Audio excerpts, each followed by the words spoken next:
매일 성경 묵상 나눔입니다. 오늘은 12월 23일 수요일입니다. 베드로후서 2장 1절에서 9절의 말씀입니다. 오늘의 본문을 읽습니다. 그러나 백성 가운데 또한 거짓 선지자들이 일어났었나니 이와 같이 너희 중에도 거짓 선생들이 있으리라. 그들은 멸망하게 할 이단을 가만히 끌어들여 자신들을 사신 주를 부인하고 임박한 멸망을 스스로 취하는 자들이라. 여럿이 그들의 호색하는 것을 따르리니 이로 말미암아 진리의 도가 비방을 받을 것이요 그들이 탐심으로써 지어낸 말을 가지고 너희로 이득을 삼으니 그들의 심판은 옛적부터 지체하지 아니하며 그들의 멸망은 잠들지 아니하느니라.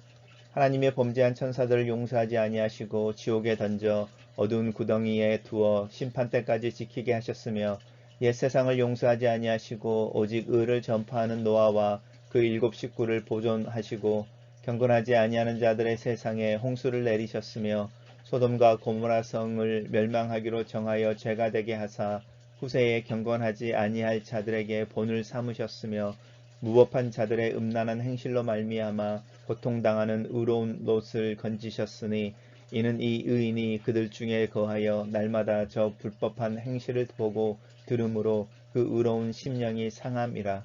주께서 경건한 자는 시험에서 건지실 줄 아시고 불의한 자는 형벌 아래 두어 심판날까지 지키시며. 오늘의 본문은 두 개의 단락으로 나누어져 있습니다. 거짓 선생에 대해서 또 하나님의 심판에 대한 이야기를 하고 있습니다. 단락별로 살펴보겠습니다. 첫 번째 단락은 그러나라는 말로 시작을 하고 있습니다. 우리 어제 보았던 말씀의 본문에서 베드로는 우리에게 확실한 예언이 있고 또 하나님의 말씀이 우리 안에 있다라고 하는 부분에 대해서 강조하고 있었고 또 예수 그리스도의 능력과 강림하심을 알게 하는 하나님의 은혜와 또 보배로운 믿음에 대한 이야기를 했습니다. 그럼에도 불구하고 하나님을 아는 것과 또 예수 그리스도의 대속과 죽으심과 또 하나님이 인간의 모습으로 나타나신 복음의 가장 기본적인 내용이 말씀에 명확하게 기록되어져 우리에게 주어진 것과 더불어서 그럼에도 불구하고 이 하나님의 백성 가운데는 거짓 선지자들이 일어났다라고 과거형을 쓰고 있습니다. 이미 초대교회 안에 또 성경의 구약 시대부터 하나님께서 선견자들이나 선지자들을 보내셨을 때에 하나님의 말씀을 대언하는 이들이 있었는가 하면 사람들의 말에 또 사람들의 귀에 즐거운 말을 하는 거짓 선지자들이 있었던 것처럼 우리 중에도 너희 중에도 이 거짓 선생들이 있을 것이다 라고 말합니다. 거짓 선지자들이 하나님의 말씀에 대해서 거짓된 예언을 한 이들이라고 할 때에 이 거짓 선생이라고 하는 것은 하나님이 이미 말씀 안에 드러낸 하나님의 복음에 대해서 어지럽히고 또 거짓말로 가르치는 이들이라고 할 수 있습니다. 이들이 이제 이 거짓 선생들이 하는 이야기가 뭔지 이단이라고 하는 것인데 또 다른 어떤 세력에 대해서 이야기합니다. 그들을 멸망하게 할 이단이라고 말하죠. 이 거짓 선지자들이 자신들을 멸망하게 하는 또 다른 부류, 자신들의 부류를 교회 안으로 끌어들였다라는 뜻입니다. 그래서 끌어들여서 어떤 일들이 일어나는지 이제 보여주고 있는데 다시 말하면 거짓 선지자들이나 이 이단들의 특징입니다. 첫 번째는 자신을 사신 주를 부인한다라는 것입니다.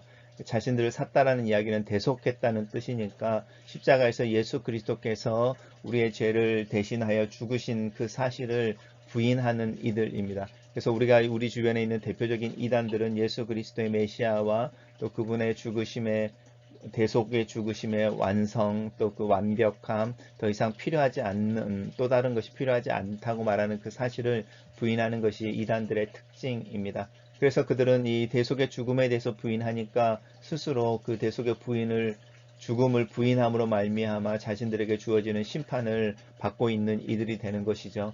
두 번째 이단과 거짓 선지자나 거짓 선생들의 특징 중에 하나는 무엇이냐면 이 호색하는 것입니다. 그들이 호색할 뿐만이 아니라 그들을 따르는 자들을 호색하게 하는 것인데 이 호색한다는 것은 단순히 어떤 그 인간의 성적인 욕정이나 그 욕심에 대한 이야기를 하는 것뿐만이 아니라 자신들의 본능에 충실하거나 또 그것을 부인하지 않고 그 욕정이나 욕구들을 따라간다는 것이죠. 다른 말로 말하면 결국은 윤리적인 부분에 있어서 타락의 형태가 나타난다는 것입니다.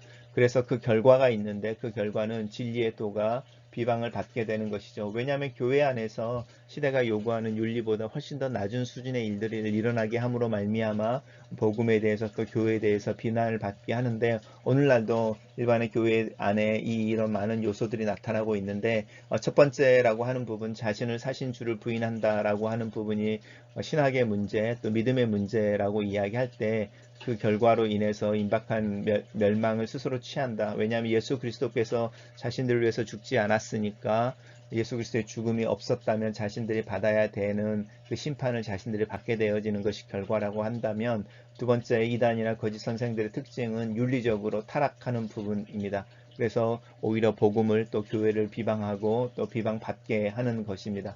세 번째의 특징은 무엇이냐면 탐심으로 지어낸 말을 가지고 너희를 이득 삼는다라는 것인데, 그들의 욕심에서 나오는 말로 자신들을 따르는 이들을 취한다라는 것입니다. 소유로 삼아서 오늘날 뭐 그루밍이라고 말하는 어떤 교회 안에서 행해지는 많은 성적인 범죄들이 바로 이 이야기를 하는 거죠.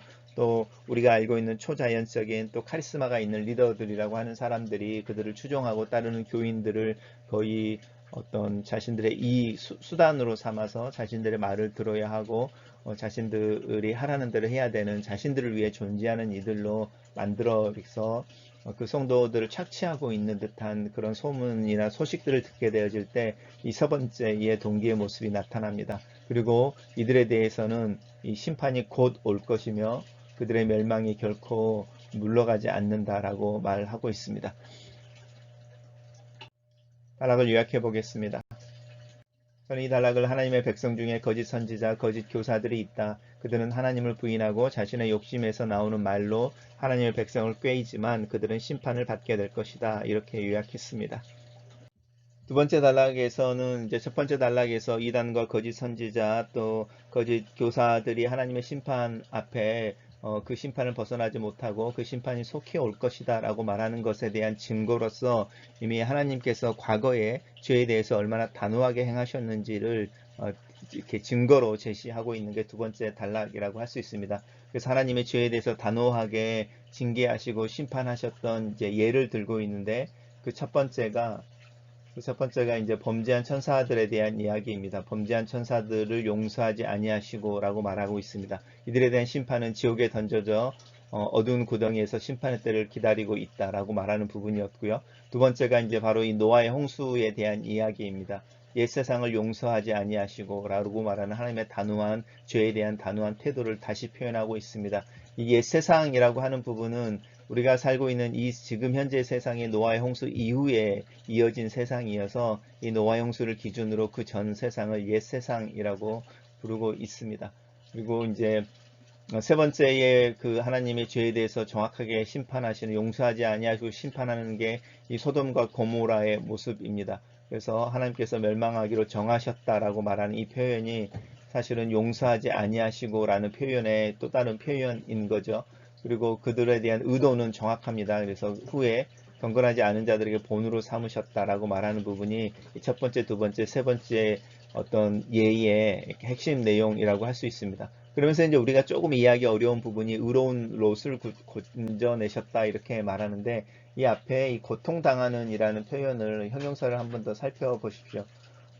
이제 소돔과 고모라에 있었고 또 그 롯이 어느 사이에 자신도 모르게 소돔과 고모라의 어떤 문화에 어느 정도는 익숙해져 있었습니다. 보면 불법한 행실을 보고 들음으로써 그 의로운 심령이 상했다라고 말하는데, 단순히 그것 때문에 근심하고 또 걱정하고 그들을 위해 중보하고 이런 부분들에 대한 이야기가 아니라, 오히려 이제 그 보고 들음으로